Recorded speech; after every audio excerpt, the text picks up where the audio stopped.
DC. Thank you for joining us for the second episode of Surviving, Living, and Thriving during COVID-19. Today, we will be focusing on the thriving as we meet with three different entrepreneurs. I've always believed that there is something very special about having your own business. Not only do you make your own schedule, take control of the money you make, but you also have the opportunity to inject your own creative license. However, as many of you know, it's not all paradise. Owning your own business can mean you are always working and you feel every bump in the road without the buffers of working for a longer running, more established corporation. For many, the risk and possible lack of stability is either not worth it, or sometimes the obstacles are too great to overcome or appear too great to overcome. Just a little over a year ago, I started my business, got my LLC, and got my website up. But I continued to work for someone else. And the lion's share of my income came from being an employee. This is still the case. However, amid the shutdown, things shifted just a tad. However, I began to invest more time and effort into my business. Now, continuing to have income coming in made this transition easier and less stressful. Additionally, I have no kids, and the skills I have can be transferred virtually. And I only have moderate expenses. When I decided I wanted to do an episode on entrepreneurship, I had to take a step back and recognize some of these privileges and advantages I have. I thought, given the fact that there are so many people trying to support their families given this crisis, and given that there's so many people with skills that can't be transferred virtually, and those who were perhaps already in a tight financial situation, that maybe I needed to do a show that simply focused on locating the resources. But then I realized I had three entrepreneurs right in front of me that not only paved the way for themselves, but also found a way to give back. The act of giving back is more important now because of the current pandemic, but also because we have been knee deep in the ongoing me era for decades. You can go back to the crash of the stock market in 1929 when we entered the Great Depression. The generation growing up at this time learned the values of sacrifice, hard work, saving money, and perhaps most importantly, the value of family and community ties. Then we moved into the era of civil rights, protests and protesting, when people had to come together and work side by side to achieve change. But then so many of these liberties were achieved. We stopped and became less concerned with the common good and more concerned with ourselves and what we could now achieve as individuals. In fact, the baby boomers were coined the me generation. And that title has even extended to the millennial generation. But I say it's time, overdue, and yet timely, to move forward and put an end to the me era. Without further ado, I would like to introduce our first guest, local DC chef and native Washingtonian, Patrice Cunningham. Patrice has a unique and special story that is inspirational and incredibly current. Like many of our friends, family, and neighbors, the shutdown here in DC and nationwide meant major changes for Patrice. But I'm gonna go ahead and let her tell you her story herself. So let's go ahead and bring Patrice on. There we go, we'll unmute her. Hi, Patrice, how are you doing? Well, hey, everyone. How are you? I'm doing good. Thanks for having me. Thank you for coming on today. So I looked back at my phone last night to see when we had that initial conversation shortly after the shutdown. It was March 30th, exactly a month ago. Tell me where you were at that time, what you were thinking, what process you were going through, and what has happened since. Well, I mean, I was, the executive chef of a new restaurant, Gogi Yogi in Washington, D.C. It was the first Korean barbecue. And it was my first real chef position in a restaurant. Prior to that, I was just, cooking out of my home and hosting dinner parties through Airbnb and doing some catering as well. But then, so when I got hired as a contractor to open the first Korean barbecue in DC as the chef, it was really exciting. And we opened at the end of August, and we had a successful opening. Everything was going well. And then, of course, like everyone else, we got hit with, this pandemic, which was very, very scary. We got an email from the owners of Gogi Yogi telling us pretty much that, we were being laid off until, we're able to come back to the restaurant and open back up. So when I got that email, I was kind of shocked, not completely shocked, but a little shocked, just because I thought maybe I would still be a part of the restaurant after, like during this time, whether it's takeout or whatever, but they just couldn't sustain that, unfortunately. So when I got that email, I immediately kind of went into panic mode. And I honestly, the first couple of weeks, I was just in hiding, shutting down the restaurant, clearing out the kitchen. It was almost like doing the reverse, and it was just watching things just kind of unfold. It was, very scary and disheartening and sad. But, I got to a point maybe a week or two after we officially closed. And I just thought to myself, look, I still have my own company, which is Cooking with Patrice LLC, which I still had going on the side, even though I was, most of my time was spent at the restaurant. I still was fulfilling catering orders here and there. So that was still happening, but that all ended as well, because most of my caterings were for corporate business lunches. And so once businesses shut down, all of my orders for April were canceled. And so I was just kind of thinking to myself, like, what can I do? I have access to, my vendors still, my produce vendors, my meat vendors. I can still get, things wholesale and delivered. And I just randomly started, this is a funny story. I started talking to my ex-boyfriend at the time, and he owns a law firm. And so he's a business and entrepreneur as well. And, he reached out and was just basically like, hey, let's get through this thing together. And so I moved out of my house where I was sharing with a healthcare professional. She's a midwife at GW.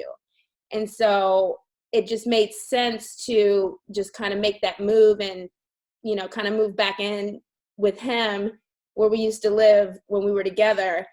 And from there, we just started brainstorming on what we could do around food. And I thought to myself, well, what about some meal kits? We can teach people how to, cook some really great restaurant style dishes. It'll be super yummy, give people something to do while they're at home, social distancing and quarantining.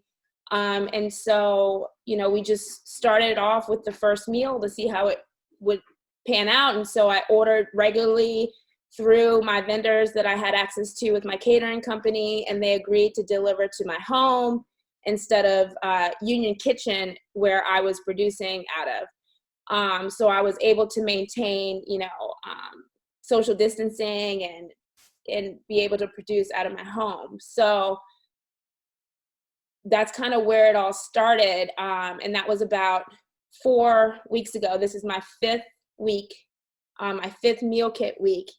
And there's been a lot of ups and downs with it operationally, but, the one thing that kept driving me was that people wanted the meal kits, and people the feedback from it was overwhelming. The feedback from it was, just inspiring, watching people's dishes come out the way that I, originally created it. And it was just really exciting to see people actually make, these dishes. And I was like, wow, that looks even better than mine. Great job. They come with full video instructions and things like that. So it was really exciting. And then, while this was kind of taking off in the beginning, I definitely said to myself, how can I help, other people that are, not able to buy these meal kits? How can I help people that, that are in my own industry who was let go? All of my servers, my bartenders, that was very, very, unfortunate, and I just wanted somehow to give back. So in the beginning, I kind of sent out a message via, the district industry Facebook group, which has over 10,000 members of restaurant folks, bartenders, servers who've been laid off. And I just kind of posted and said, hey, what do people need?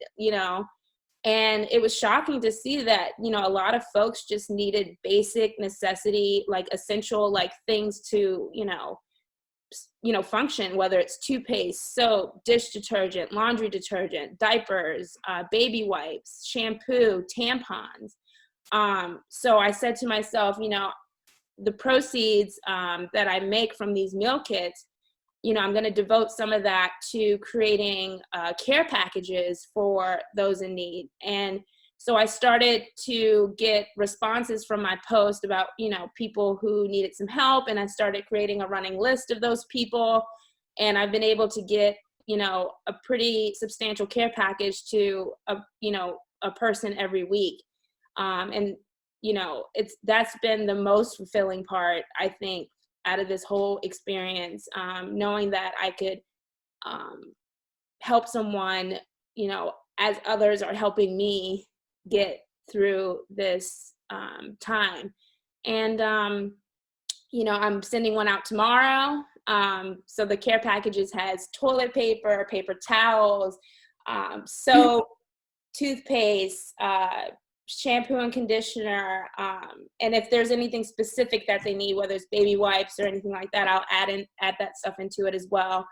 And also like a simple meal for a family, whether it's like chicken breast with some potatoes and some veggies. But I always include like a simple dinner meal for a family as well. And I've just been really happy to do it. I'm looking forward to next week and, growing this new business that kind of came out of this unfortunate circumstance. So. I love it. And Patrice was actually featured in the Washingtonian and the DCist. And when I saw that, I was just like, I called her right away, gave her props because I was so excited for her because we had a conversation and she was sounding a little nervous. I was like, I'm nervous too. Like, we're trying to figure out what we're doing and just support each other. And I was just like, I need you on my little Zoom talk show. So yeah, thank you for being here, Patrice. No, thank you guys for having me. I can't wait to continue talking with you guys as well. Thank you. All right. So next I want to introduce it to you, Dominique Jenkins, founder and owner of Capital Living, a home health company, a home health company, and she's also a writer and a community activist. Let's go ahead and bring her on.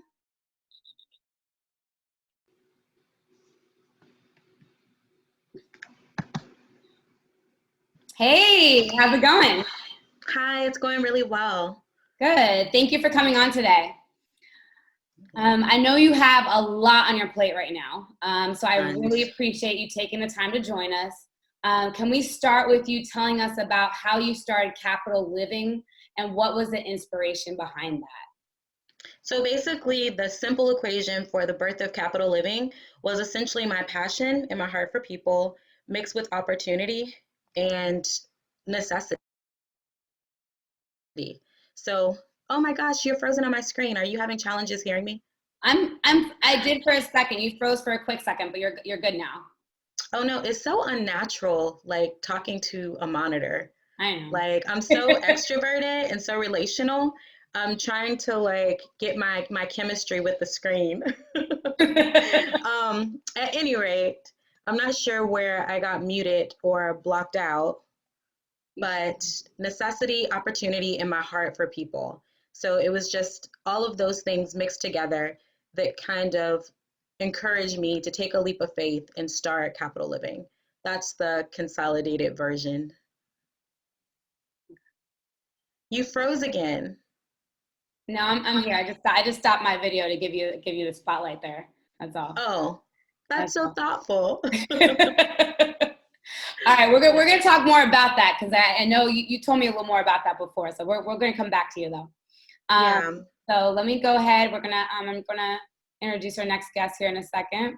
Oh, I can talk more about it. It's just like it's like I was looking at the time and I was like, well, I really wanted to put more of an emphasis on the recreation of capital living in interest of like the pandemic, and like the programming and I how it can't kind of shifted.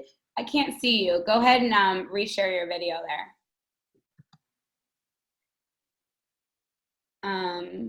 It says that you stopped it. And I tried. Let's see. Yeah, I tried to start you again.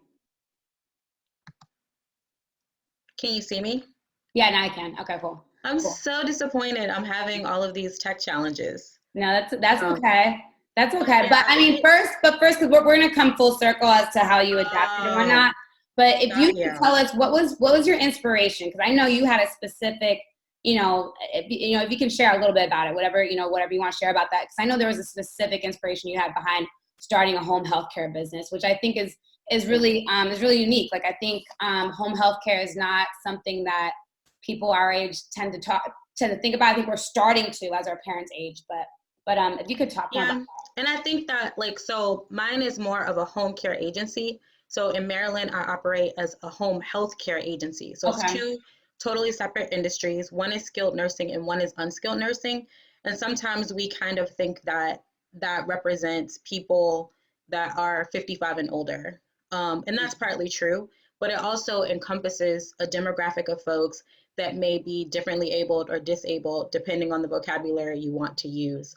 And I say that because it's kind of like removing the stigma of being disabled, because a lot of my friends are disabled and they don't mind that language at all. A lot of folks have invisible disabilities and visible disabilities, and they call my agency in order to have care assistants or a care professional. Those folks help them get dressed, get out of bed, provide intimate services, help with ADLs, et cetera, et cetera, et cetera, to help them live independently and contribute to our economy and society. So it's a very rich service. It's not just for like your grandma or your grandpa, it's for all bodies, literally. So that's like one thing that I like to like demystify and kind of like unpack. And also, like, I started out on the Hill as a translator for a congressman. I know lots of folks, they come to DC for government jobs. You hear that all the time. Oh, I came to DC for a government job or contracting, et cetera, et cetera, et cetera. DC has that personality. People come here. I have a similar story. I was working for Congressman Alan Grayson, and during that time, I was working 9 to 5 on the Hill, and then 6 to close in retail because I was an intern at that time. And then when it was identified that I had critical language skills, they offered me a permanent position. But as most folks know, politics is like fashion. So when the congressman was not reelected, I was out of employment. And at that time, I had a close and intimate relationship with my academic mentor, and I had been visiting his mother, who was a seasoned citizen, and providing intimate care services for her and sort of operating like a CNA would operate, getting groceries, helping her with meal preparation, chaperoning her to doctor's appointments, et cetera, et cetera, et cetera. And that's when I identified a formal caregiving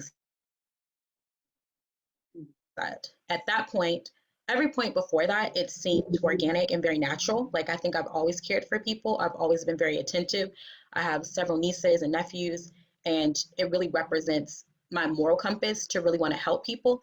But during that space, I was like, I really think there's a need for this. And I just observed so many mishandling of people, particularly older people and disabled people, that I really wanted to be more of an advocate. I wanted to offer quality services.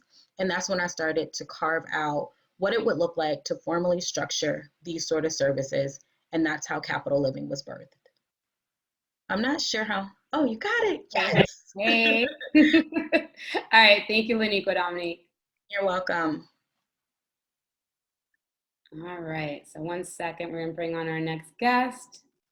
Next, I want to introduce you to Brandon Glasgow. He's been an entrepreneur for nearly a decade. He has owned and operated several businesses and has experienced tremendous growth in a relatively short period of time. So let's go ahead and get him on here.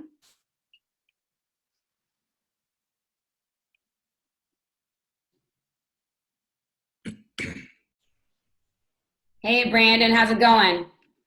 Great, it's great. How you doing? Good, good, good. We can't see you too well there, though. Yeah, I was looking at that too. Let me, normally it looks better. That's my normal spot. Let's see. All right, maybe a little better right here. A little better, a little better. There we go. Okay. There we go. Okay. All right.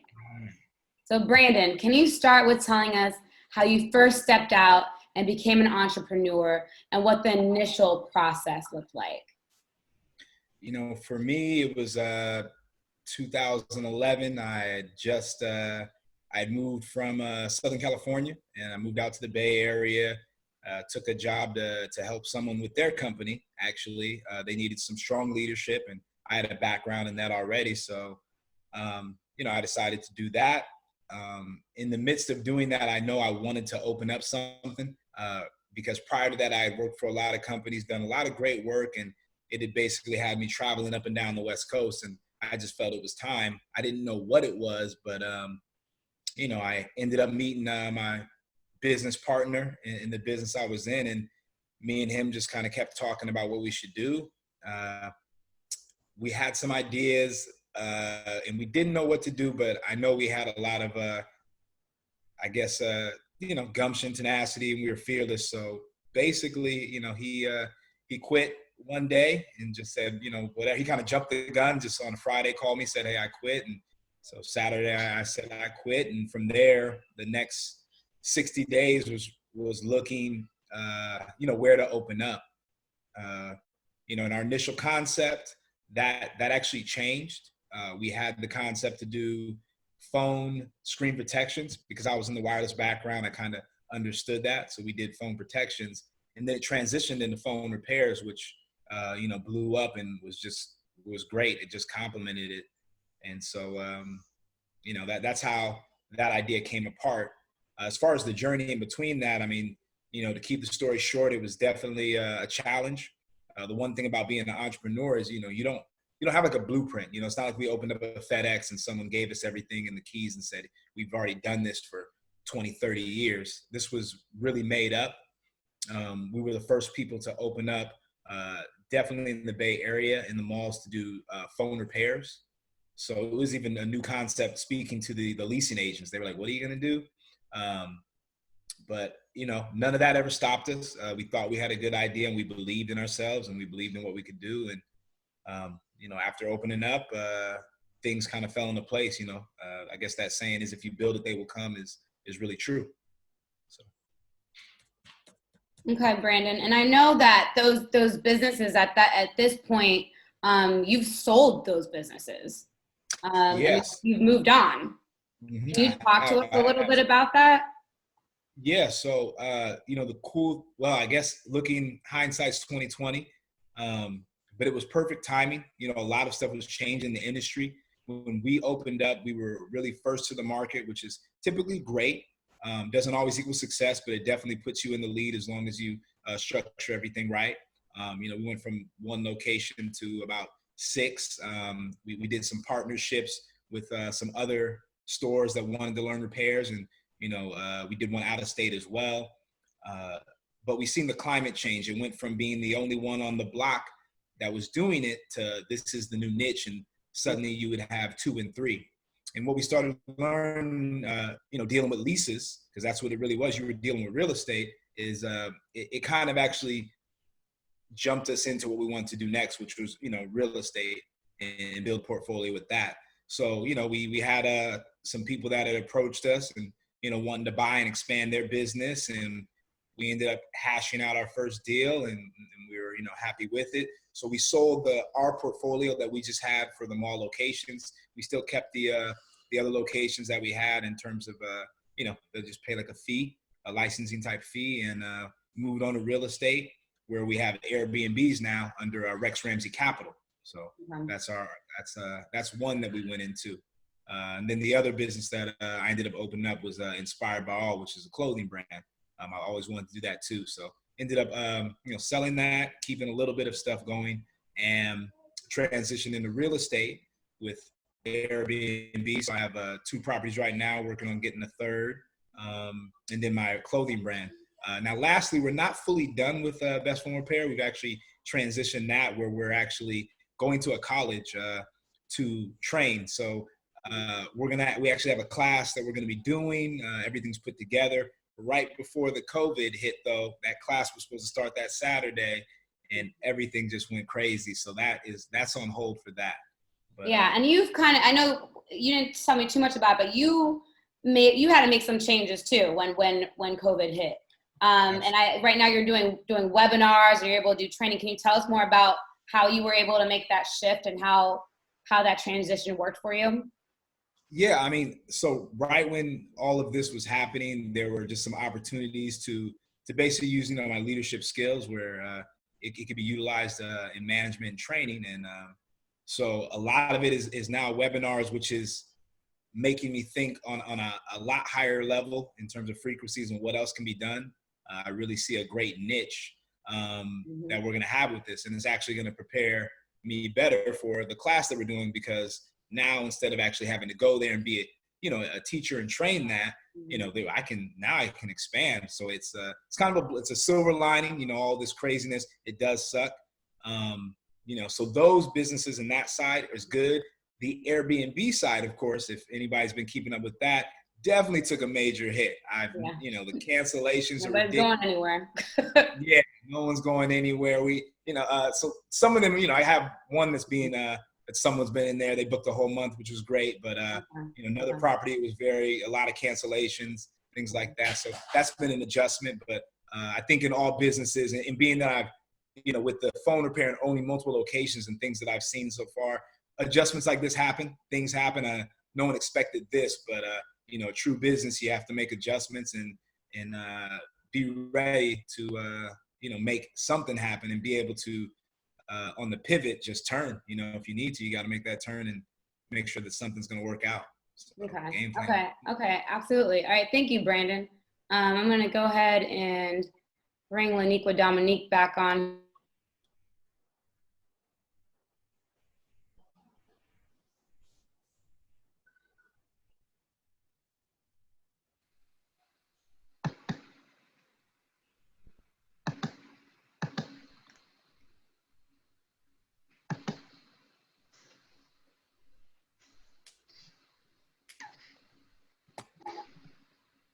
Mardita, are you there? Hey, there you are. Okay. All right, perfect. Sorry about that. Okay.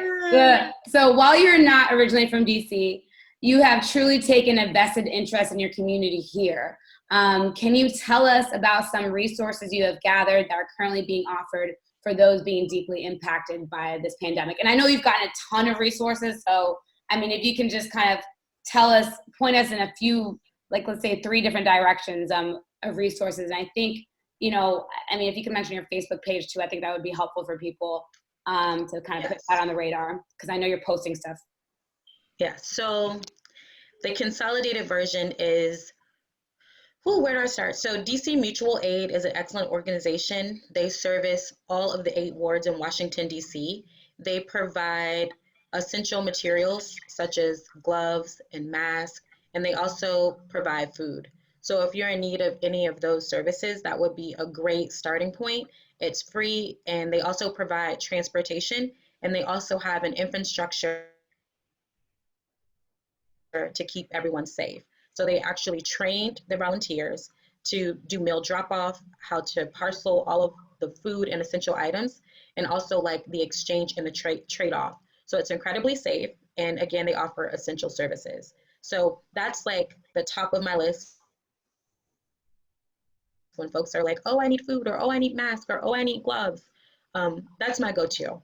A second resource would actually be my Facebook page, which started off as a conscious reading space.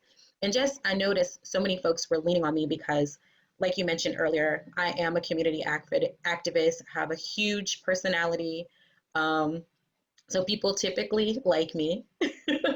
I know I'm flattering myself, but people do remember me. That I can say confidently. So people are like, oh, I remember someone that was really outgoing and loquacious, and they said all of these different things, but I wanted to put it in one space. So the reading circle kind of matured into a conscious resource space. So I've been sharing a lot of information regarding grants, loans, all of the things that you hear in the media. Wow, is that your television? No, that was someone who wasn't on mute. Oh, I was like, somebody hearing spades in the background. Like I hear laughter and commotion in the back. Go ahead.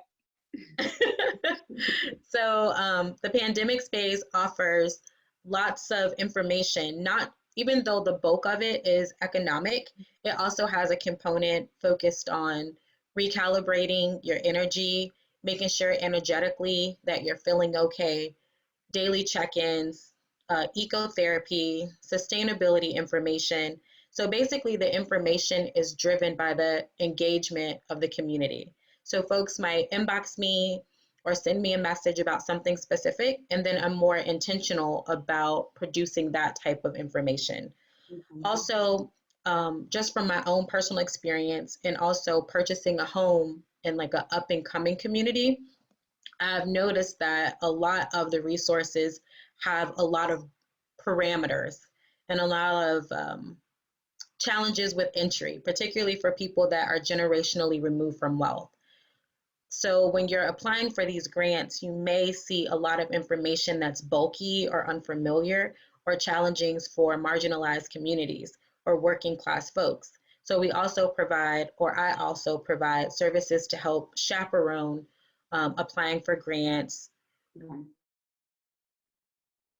writing information to create grants, and also chaperoning loan applications, and also providing certain levels of transparency because nothing's free. So a lot of the grants, they have soft commitments, even though the money is forgivable.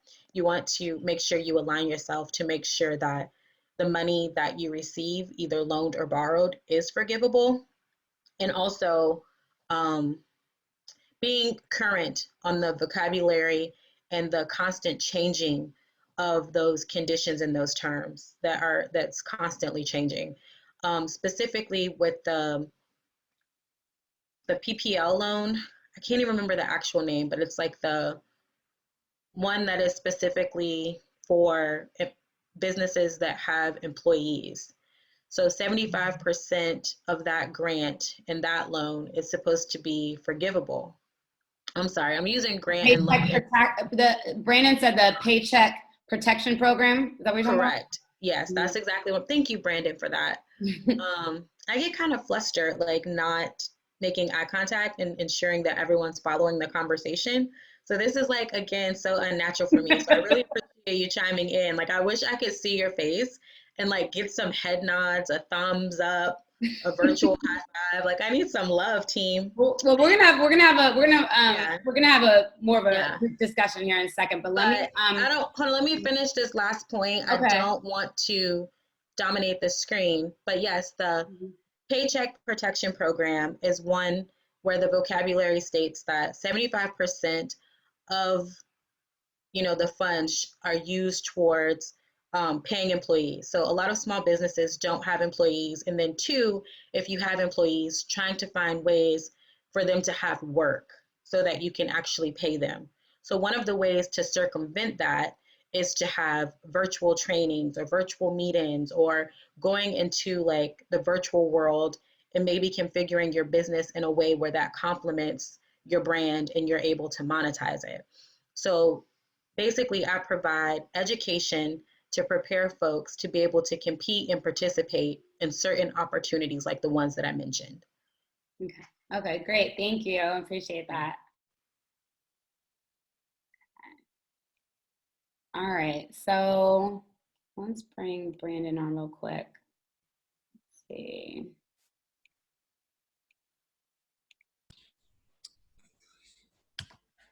All right. All right. You there? I can't see you. No? Oh, there you are. But that's weird. Okay. Because I can't. Okay, that's strange. Because usually you would be at the top too. But okay. So, and Brandon, I know you have been a mentor for a long time as a business owner. Can you tell us a little bit more about that briefly? Yeah. As I opened the business, what was really cool was in one of my locations, it was in an area that was a little bit more rougher. And someone had reached out to me who ran a program. It was called Eden Youth. It was in Hayward, California, where what they did is, it was kids who were, wards of the state, maybe got into a little bit of trouble, things like that. And they were looking for a company to actually take them under the wings and, also be minority, and then kind of show them, what it's like to have a job, to be a leader. And it was really cool because I would be able to take these kids and, I would take them around with me. They really haven't like left too much of, their city all the time. And I was able to let them, ride with me, go to my locations, work there, obviously get paid as well, and just kind of teach them. And it was really cool because there were about 2 to 3 of them through the whole program that actually was able to bring on. They really loved it, and they worked with me for a very, very long time, up until some of those locations sold. And, it was really cool, and a lot of them, we still keep in touch. They reach out to me, and, I check up on them. So it was a cool program. That was one. Another one I did, which was really interesting, I had a location that was in the city. So Salesforce was doing a give back. So it was all of the African Americans at Salesforce put this together because it was kind of one of those things where they could do whatever they wanted to. I guess that's, the company gives them that time. And they wanted to take, again, minorities that were in tech. And what they were doing is they ended up setting up with Visa and I believe it was like Ellie Mae, a program where they could get mentorship from us, and we could help them guide and pass these courses. And if they scored high enough, they'd be able to get a position there if they go through the program. So, and these were really good jobs, young kids, fresh out of high school.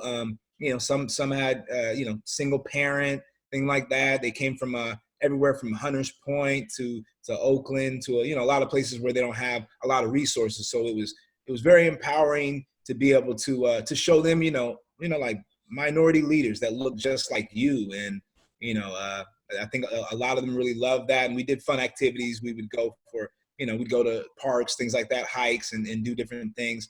And it was almost a year commitment for that one, which was really cool.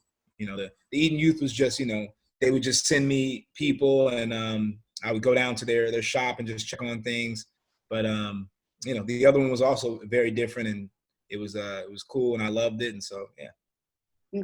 Okay. No, that's awesome. And I want to get into that a little bit more, because I that's something that is really important that we talk about today for me, is about giving back. And, again, that's why I wanted the 3 of you guys in particular to come on today. And I'm waiting for Patrice to share her video. But so I want to take some time now to open up the conversation with all of you about the dynamics of being in the me era, ending the me era, and how the ideals of the me era intersect with the concept of privilege and recognizing your privilege, okay? I believe that part of being able to give back, part of it, comes from a place of being able to recognize your privilege and acknowledge the fact that you didn't accomplish anything on your own. There was groundwork that was laid down to help you get to where you are, even if it did not include a business loan, for instance. things like education, family structure and support, mentors. What are your guys' thoughts on this? And yeah, let's just start with okay, cool, I got Patrice, perfect. So yeah, and we can go ahead, everybody can go ahead and but yeah, I mean, let's start with you, Patrice. Like what are your thoughts on that? And like, how were you influenced to give back? And because that was something that you thought of initially, like and what I think is unique about that too, is that you yourself were in a situation where, you know, you were stressed financially and trying to figure out what your next moves were. And still immediately you were like, okay, but I need to help other people at the same time. Yeah, I think that comes from just who I am as a person. I think, you know, growing up, my parents and my family always had that as a core value in our lives, to always either take care of our friends or family, look out for one another. So that was kind of engraved in me as a child. And that has always kind of carried out throughout my friendships and my business relationships. And you know, some people even say I'm too nice. There's been times I get a little taken advantage of too. So I've been learning how to find a good balance between, you know, helping others, but not at the complete expense of, you know, myself. But yeah, I think that just comes from, you know, who I am as a person. So that's always something that just kind of naturally comes about whenever I'm doing anything, to be honest. And so as far as like the privilege part goes, I mean, sure. Yeah. My parents were, you know, fortunate enough to send me to, you know, George Washington University, for my education, for my bachelor's. But, you know, as far as like, you know, figuring out how to take advantage of those resources and advantage of that, I guess, privilege, I worked very hard. You know, I took the education seriously, even though I decided not to go to medical school. We were actually in school together. Struggling. Yeah, we were in organic chemistry together, which destroyed us. But, you know, I came from a family of entrepreneurs. You know, my mom's, you know, first generation Korean, fully. My dad met her in Korea when he was stationed in the Army. And so when they had us, my family, you know, they always instilled hardworking and, you know, they gave us what we needed, but they didn't spoil us. Right. Which I think all of us probably have similar stories on that as well. Yeah. No, definitely. And do you believe, this is for all of you guys, do you believe that we as a nation and as a generation have the power to end the me era? Do you think it's in the cards for us? You know, like and I think, you know, because people have, I don't know, like, and there's a lot of different ways to dissect this, but, you know, the baby boomers were coined the me generation. And the baby boomers are pretty much our parents. I don't know if anybody's parents fall out of that, but I think for the most part, they include all of our parents. Mm-hmm. And then we're kind of, all three of us are also on the edge of the millennials. I think Brandon, like more so Brandon and I think Laniqua and Dominique's a few years younger than me. I think Patrice is a couple years younger than me. Brandon's a year older than me, I think. So what? Excuse me? Well, I think I'm a few years older than you. No, I don't think so.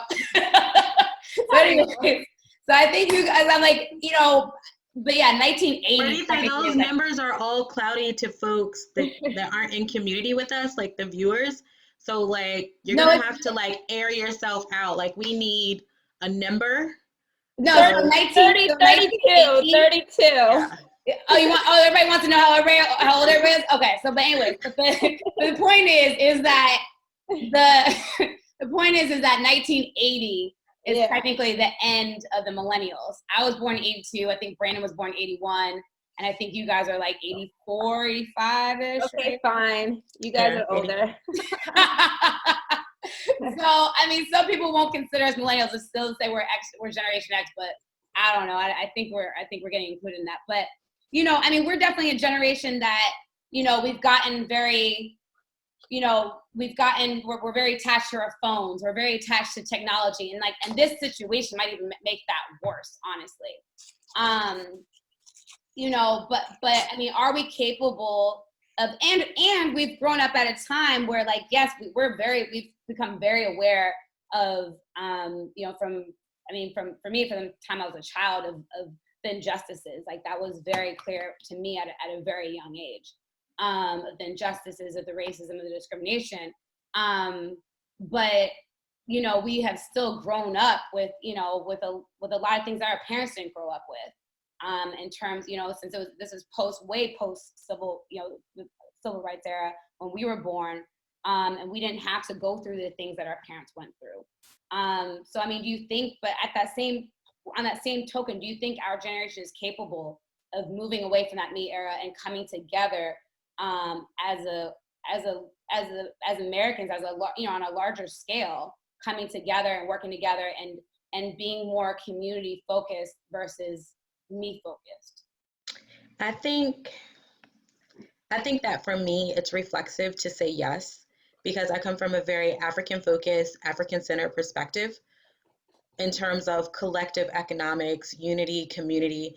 I'm very principle orientated, and I see that echoed through the people that I do life with. So I say yes, but I totally understand that outside of my community, and even at times, just from being a person of color, I don't identify, and you know this because we've had intimate conversations about race, I don't see myself as Black. I see myself as an African in the diaspora. So I feel like I'm here because of the transatlantic slave trade. Mm-hmm. Just for folks that don't know me, I think of Black as landless, languageless, flagless, identityless congregation of folks. And that's something folks can inbox me about, in a space where I actually have the labor to entertain that. As a woman and as a woman of color, we take on a lot of voluntary and involuntary labor. So I prioritize that in my life. So if people want my intellectual property, they can pay for it through my publications, or they can solicit me in the space that I created to engage in those conversations. On Facebook, I leave information and I walk away. I don't get into debate. I don't argue. I don't defend my positions. I don't have the bandwidth. I do not have the bandwidth. So we can entertain that in the conscious book circle or in my personal life, but not in this space. So in the interest of the conversation, I think that folks have to be intentional about unschooling themselves, uneducating themselves about the Western and the American value system of rugged individualism, of me, myself, and I, and the ways that we quantify wealth and the ways that we quantify success in that context. For me, success is owning my own time. Success is being able to make smart decisions versus survival decisions. I think that doesn't necessarily exist in American and Western culture, where success is quantified through things. Or in DC culture, where being busy is glamorized, when I think that busy and productive is two very different things. So I think that there's a lot of intentionality that has to be dedicated to creating a different culture and normalizing what it looks like, to be community orientated, to being gentle with people, to redefining success, to redefining wealth, and to being more communal minded, and also understanding, where we're positioned in the world. And for me, the first thing that comes up regarding where I'm positioned, talking about issues that are relevant to Black and Brown folks, and being very vocal about that, and understanding that I shouldn't be vilified for being intentional about where I put my money, or being intentional about prioritizing the needs and the urgency of looking out for my community, because historically we have not been prioritized. Yeah. In elections, we have not been prioritized. So I care about all people, but I definitely care about my people. Yeah, no, and I appreciate that. And we're going to move on in a second here, and I want to open up the Q&A for the audience in a second here. If you guys actually want to start putting questions in there, you absolutely can do that. But yeah, I mean, on what you're saying, Laniqua, Dominique, I think that's an important point. And what you said regarding the diaspora and the Afro diaspora, you know, there's a lot to be said about that. You know, so the thing is, you know, given, you know, you think you can go back to like when we had Black Wall Street and when things were segregated and we had Black businesses. And at that time, those Black businesses were flourishing, and they're only being they're only being patronized by Black customers. And then of course a lot of those businesses went out of business and weren't able to survive once things were desegregated. And not that we want to go back to segregation or even glamorize segregation. But I think there's definitely something to be said about making sure that we do look out for one another. And I think it's very important to understand the historical context of that as well. And, we want to talk about Black and African American really quick. African American, like Black, and I can identify with both. Like if I look at my, if I look at my father's side and his grandparents, his grandparents were from the West Indies. His grandparents on his mother's side were from the States, were from the South. Okay, there's a lot of similarities in that though, because they were both in the Americas. They're both enslaved. But I look at like my grandmother, who's 100 years old. She was the granddaughter of a slave. That's how close we are. That's how close we are to not having had that generational wealth to pass on. And there's a lot to be said about that.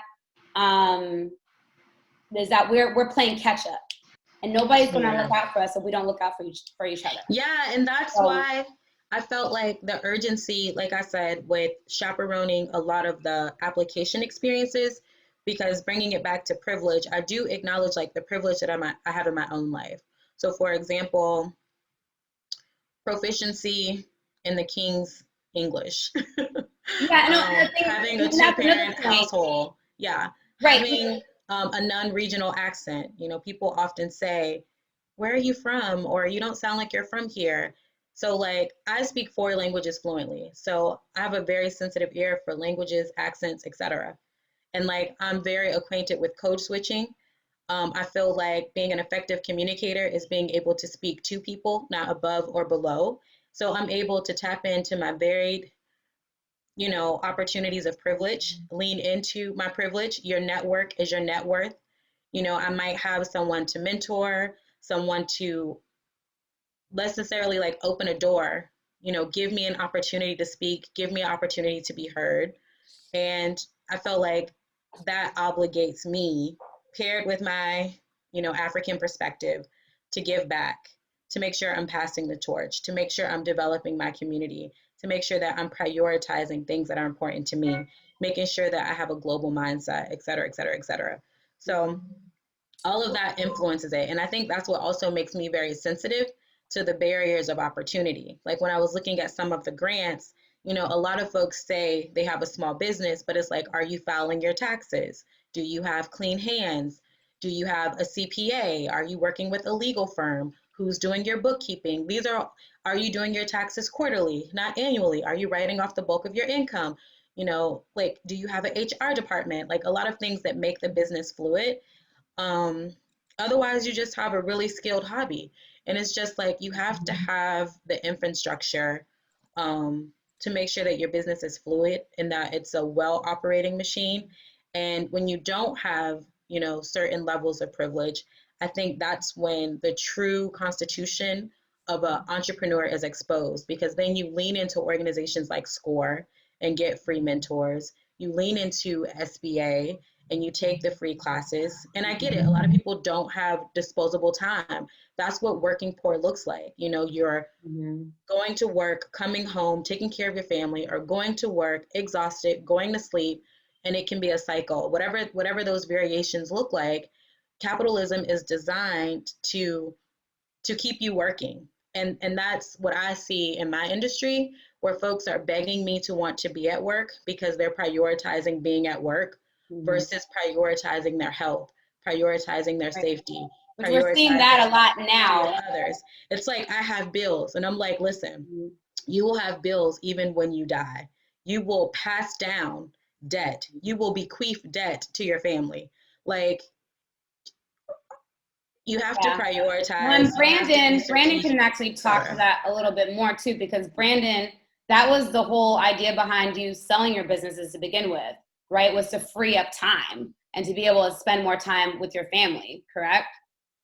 Yeah, that was definitely a big part as we sat down, me and my business partner. You know, I have a son. He was getting married, and with all of the stuff that we were Did you say seeing and the married? You're dynamic fading in change. and out. Yeah, you went in and out a little bit. I think you said buried. Yeah, so my business partner at the time, you know, he had found someone who was going to get married. I have a son. So it was an opportunity to say, okay, what else can we do looking at the climate? Where is this industry headed? You know, being that we know a lot of stuff insider and what's going to happen from these companies are going to start repairing. This is going to happen, this and this. It's, hey, do we want to stay here? What's that going to do to our sales force? Because at the time we have employees and things. And the goal for us was not to work in the business, but work on the business. You know, cell phone repairs wasn't like some passion where it's like, oh, I love to fix. I did love to fix to help people in the business, to be able to bring in young people and teach them from an entrepreneur's perspective, the same way I was able to get close to an entrepreneur who owned the company, be right there, learn from him, and then open up my own. So that was the goal. And in doing so, you know, several employees did open up their own locations and did that. You know, another person's the head of a school, does repairs. You know, one person took over his father's business after his father finally started respecting the work he had done with us. So that was our thing. I think we had met that, and then it was time to get to a new challenge that we seen. And, you know, the other things, they interested us. And at the time, you know, we already had planned to go into the school thing as well, which is, okay, school, you know, teach a couple classes and get paid for that and then make that go bigger. It just seemed like a great thing. But the time is key. People need to understand. I mean, especially as an entrepreneur, it's glamorized, but you have to be disciplined and you have to know, at least starting out and even during like the whole life, you're going to grind, you know, unless you know how to set that up where you can step away. I will say, because I had managed so long, we were able to, me and my business partner, we would set up times where we could leave for even a month at a time and let it run. So things like that were really cool. But for the most part, if you don't have that set up and that mindset to do that, it is always a run. But, you know, it is more fulfilling, though, because it's yours. You're doing it yourself. There's empowerment. Definitely. You can help people. So that's the win with it. Definitely. So, you know, we did run out of time, but if everybody's okay with it, we can go over a little bit today. But let's go ahead and open up the Q&A. If anybody in the audience has some questions for us, please go ahead and shoot away with those. You know, I think last week, you know, we talked a lot about limited resources, and how now that everybody's dealing with what that feels like to have limited resources, you know, can that catalyze this change to bring us together? And it looks like we do have a question here. Have any of the business owners decided to not return to business as usual? Meaning to not return to running their business the way they did pre-corona. For example, the restaurant owner has discovered she can now run her business from home with less overhead. Will she continue to run her business from home or return back to the restaurant? Patrice. Here, you're muted. Go ahead and unmute yourself. Okay, yeah. So can you repeat that question one more time? So it says, it says regarding, would you return back to business as usual? You know, going back to the restaurant and I guess it also to extend on this question, like even if you go back to the restaurant, will you still do your meal kits? Because this is an awesome new idea. I love the Korean flair to it. I mean, we have HelloFresh, but it's not cooking with Patrice at all. That's a great question, and I've been thinking about it a lot. And honestly, just the feeling of relying on someone else to, you know, just relying on someone else to pay me in order to pay my bills is an eye-opener right now. And, you know, as I'm starting this business, I'm realizing that I don't really need that. You know, like if I put in all of the work that I do to running that restaurant, all those 15-hour shifts, why can't I transfer that same energy into my own business and make more than what the Let rest. me know if you want me to edit this out later though, but go on. No, you're I fine. feel you. I totally feel you. I mean, I'm definitely going to be available to them to help advise them, but I am setting myself up right now to essentially not be in a position to have to return. I understand that. I totally understand that. And I can definitely relate to that too. There's just, you take a lot more control over the amount of money you make, how you make it, when you make it, when you do it on your own. Are there challenges in that? Is it glamorous all the time? Absolutely not. But there's definitely a freedom that comes with that, for sure.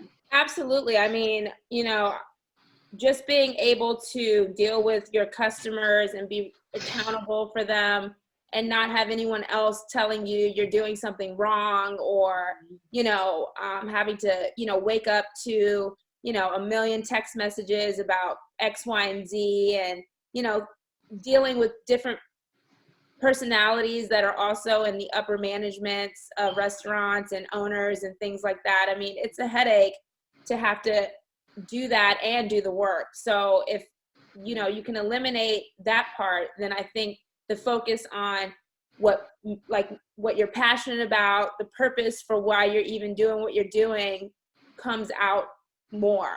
And I think that's just really important for people to understand, is that when you have your own business, your mission and your core values are yours. And that's something you can share with all of your customers, consumers, whatever, clients, whatever it is. It's something that you can share with them that's yours. And that's really fulfilling. Absolutely. I think that's huge. If anybody doesn't have any questions, I'll go ahead and wrap this up here, but I'll give you guys a couple more seconds to ask some questions if you have them. And one thing I want to say too is I think given the situation, there's a lot, everybody's working, well, not everybody, but a lot of people are working from home. And I think even the people who are working outside of the home have a lot of pressure on them. Like almost everybody I've talked to has told me, I'm working more now. I'm working way more. They want more. They won't leave me alone. There's no boundaries. I'm working 12-hour shifts. We want to have meetings on Saturdays. There's always, things that are going on. It's just like, why are we working more now than we were in-house? And I think also, people, are getting laid off, or people, there's companies that, there's a contractor I work with that, from the get-go, they stopped paying us right off the bat. It was a small contract, so it didn't affect me too much, but still, and I was just like, that gives you pause, especially when I work for another contractor that's continued to pay us. It gives you pause to see, like, okay, who's treating me right and who's not, and you're like, okay, again, and as we were, talking about community as well, like, if you don't look out for yourself, nobody else, you can't count on somebody else to look out for you either. So, that goes into entrepreneurship as well. So let's go ahead and wrap it up. Thank you guys so much for joining us today, for joining me today on this. I really appreciate it, and I have so much respect for what you guys are all doing. Thank you for being the creative geniuses you are, and also taking that time and taking your skills and your passion and your knowledge, and taking the time to give back and help those who are in need. So thank you so much. We will be back here again next week. Next week, I will have a dietitian on with me. It's a dietitian I've worked with, had the pleasure of working with before. Charmaine Jones of Food Jonesy will be joining me, and we'll be having a talk on building immunity and just being healthier individuals overall, and using fitness and nutrition to do that, because we don't get healthy from going to the hospital. We get cures, we get, ways to manage conditions, but we get healthy on what we do on a day-to-day basis. So thank you for joining me tonight. If you have any questions, please reach out to us. And actually, I'm sorry, I do want, so again, Conscious Book Circle has a lot of resources. Okay, Dominique Jenkins, that's her Facebook page. Patrice Cunningham, She has Cooking with Patrice. She's doing her meal kits, and she's doing also care packages. So, please, I don't know if you guys want to actually, and all three of you actually, because I know Brandon, you've done a lot of mentorship. If anybody has questions for you, about starting their business and, need some advice too. I don't know if you guys want to go ahead and either put your information in the chat, but I can also go ahead and follow up with the attendees with your guys, with some resources from you guys. You guys can let me know what you want to include, but we can do that too. Okay. I wish we had more time. I know. How we get into the heavy stuff towards the end. I was like over here fidgeting, like, let me let her close. Let me let her wrap it up. Otis, I want to reach out and see and talk to you personally as well, and about some of the stuff you do and how. Sure, absolutely. I see it in our little chat on the side. My neck is like on a swivel. I'm like reading our chat. Yeah, I'm gonna go ahead and send an email, and you guys can let me know what you want included in that. But yeah, Shakaro asked, how will we keep the group connected, and what are the action steps? That's key. I mean, that's definitely key. And like, I'm definitely about like, we're not here just to talk. We're here to find solutions for things. And what I think is one of the most important things we can do is to lean on each other for resources, and like. And we've done that in many ways. Like, I've reached out to the three of you guys to come on this. I'm like, be part of this project, be part of this vision with me. Patrice was just like, hey, let's, immediately, I don't think there was an agenda for what we needed to chat about, but like when this first went down, she's like, let's connect. Let's figure out what's going on. Let's figure out how we can support each other. Like, we might not know what that looks like right now, but let's make sure we connect. And I think that's key. Like, let's see what people need. Let's see how we can work together, because as it's been said a million times, what we can accomplish together is far greater and far more valuable than what we can accomplish by ourselves. So, speaking on that really quick, what I like to do during the day is something that my friend told me that was really like a good thing to do is do care calls. So I go through a list of phone numbers and contacts and just kind of tackle, 5 or 6 a day, just to reach out to say hello to everyone I know. And just doing that every day, you'll be surprised on, what things people can do for you, what you can do for them. So kind of taking some time, if you have your own business right now, and doing those care calls, I think is a great way to kind of get that information. Yeah, no, absolutely. All right, well, thank you for joining me, you guys. We'll be back here next week, same time. You can go to my website. You can get on my mailing list, and you'll get all the updates there as well. But it'll be always, any events that are going on, always be under events and workshops. So again, thank you for joining me. Have a great night. All right. Brandon, I'll be reaching out to you too. I'm trying to sell some businesses like you. Yes, definitely. All right, guys. All right, thank you all. Have a good one. Okay, bye. All right, bye-bye. Bye.